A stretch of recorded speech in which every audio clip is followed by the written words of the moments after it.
Red alert. Is it time to sell? Because Nvidia just reported earnings and it hit a low of roughly 115 in after hours.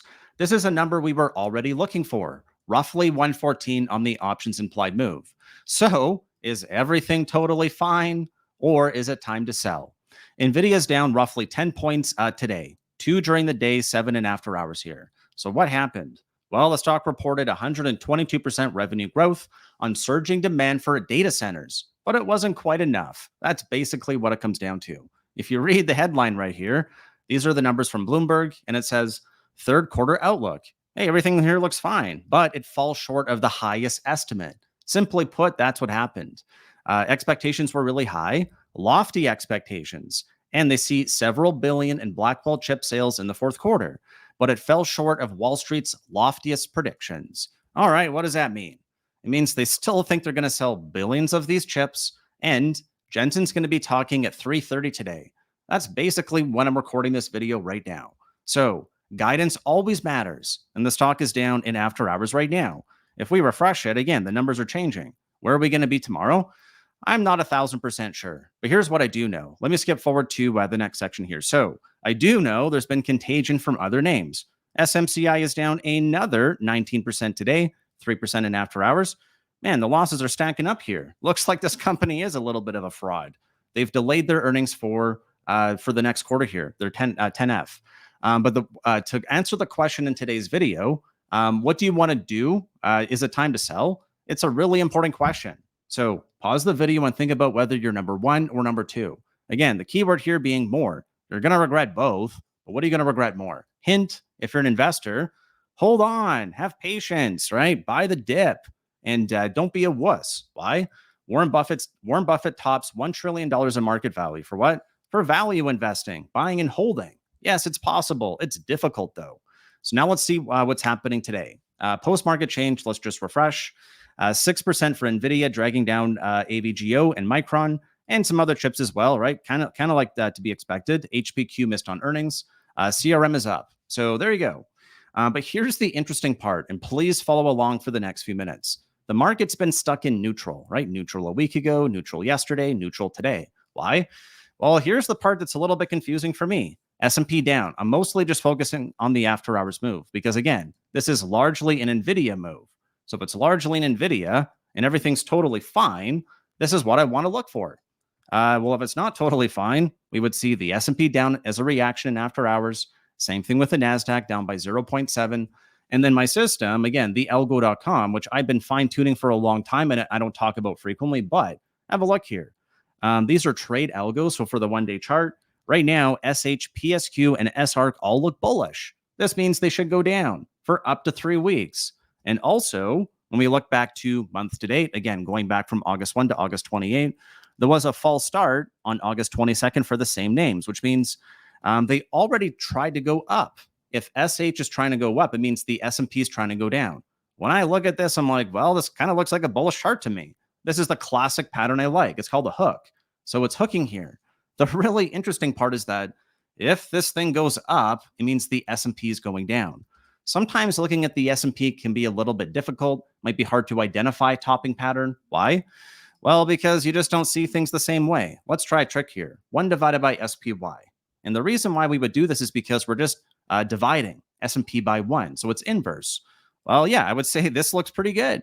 If it's a dead cat bounce, we have a clear area to stop out, and there's a lot of upside potential. So that's what our system's looking for at a very high level. It doesn't mean it's going to happen. We got really close to stopping out on the last one too. But what this means is that there's roughly a 1.6 risk reward dollar for dollar based on our system for up to the next 3 weeks. And what this really means is that right now we're getting a whisper alert. If this is a true correction, we should see a follow-through alert tomorrow, or simply put, we should be going up. Let's make this even simpler because you might be getting a little bit confused. If the S&P is red tomorrow and it takes out yesterday's low, I'm pretty confident my system's going to say that, yes, we're getting another signal here for the S&P, which means we're not going up anymore. It's already obvious to me. It's already a little bit more obvious as well that if we look here to our key resistance, well, this could be a double top. That's what a double top is. We don't want to ignore it, even if we're bullish. We're still above the 50 DMA, which means there's a chance we could backtest and we hold. We could gap up tomorrow. But if I continue to tell the story, I think you'll understand a bit more. Look how close we are here to the weekly chart. And remember, we still close out the monthly chart on Friday. As of today's close, we're still green. Where are we going to end up? That part I'm a little bit less sure about. So if the S&P, let's just refresh, down by 0.4, right? It's getting worse.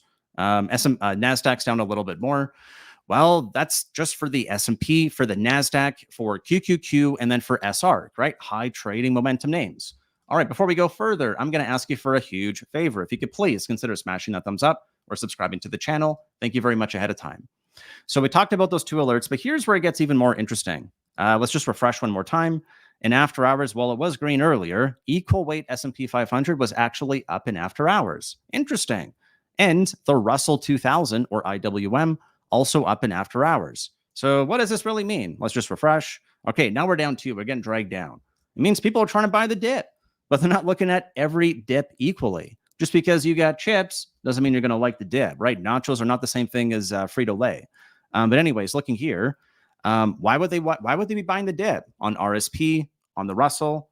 Because I think people are looking back to history where if we close the midpoint of the year up by more than 10%, we normally go up 8 times out of 10. And it's like pretty good, 8 to 10% by the end of the year. Okay. Well, the stats get even better, like I've been showing you lately, that if we have more than 20 all-time high record closes at the midpoint of the year, same 80% hit ratio, and we have 6 or 10% gains. Hey, I like making gains. I don't really care whether people feel like we should be higher or lower. The fact is, right now, the stocks are going up. It's a matter of how fast and for how long. And because we still have our bear recipe here, I'm really mindful of where we're going to close. Are we going to close below the previous low? If we do, the bears now have 2 checks in their recipe. For what? For a stock market crash. The stock market can't crash until we at least see that 4-step recipe. Okay, so if all dips are not created equal, is this one different? Well, we'll find out tomorrow. We'll find out whether people really like what they see with Nvidia. We also have some data, but Goldman's Rubin sees the S&P 500 new highs this week, spurring FOMO. He's saying, no double top. We're going to go to a new all-time high. And on RSP, we did. The S&P did not quite get there, though. So make it even simpler. He expects flows from CTAs, buybacks to reach $17 billion a day. Let's read this part right here. We estimate that $17 billion of unemotional demand between robots and corporates every day this week. There is a positive 3-week equity trading window until September 16th. Hey, Goldman Sachs seems bullish. Okay. Is anyone else? Well, here's another article. Options point to a gain in the market that's likely, that's like a beach ball. What does a beach ball do? It pops out. What are people expecting? 2.4% gain by the end of September. Volatility sellers help stabilize the market. Seems like they should be buying the dip. And that's exactly what I expect. So tomorrow we get a revision to GDP. We'll find out what the reaction is to that one. Initial jobless claims at 8:30 in pre-market. And then we got PCE on Friday. I'm not going to bore you with that. We've talked about it before. So with this 9% roughly implied move on earnings for Nvidia and a 50% chance we don't move more than 10%, well, let's go back and see what the damage is, right? We're at 118 right now. So options implied move is done. What normally here, what would normally happen after a big move on earnings, go down, go flat, burn the options. So what would that mean? Run 120, 115. That seems like good numbers, roughly where we are right now, roughly the midpoint, right? Roughly 117.5. So if we get to the 50 DMA and reject, that will look like SMH. That's not good. Our rejections leading to lows. Losing this key area here, or our previous top, is also not good. If we look to a higher time frame chart, oh crap, right? This could start to look like a head and shoulders. So if that's the case, we're going to find out tomorrow. This unemotional robotic trading should just be in there buying the dip. They should just be buying. They should love this dip. 17 billion a day. Hey, let's go. That's what I say. And then for the S&P, it's really simple. As of right now, we still have a weekly higher low. It's not by a lot. It's like literally 20, 30 cents. But we'll see what happens into tomorrow. If we don't defend this area, hey, let's watch the 50 DMA. That's our North Star. Because right now, the S&P is being driven by other things than just tech. Equal weight S&P, up.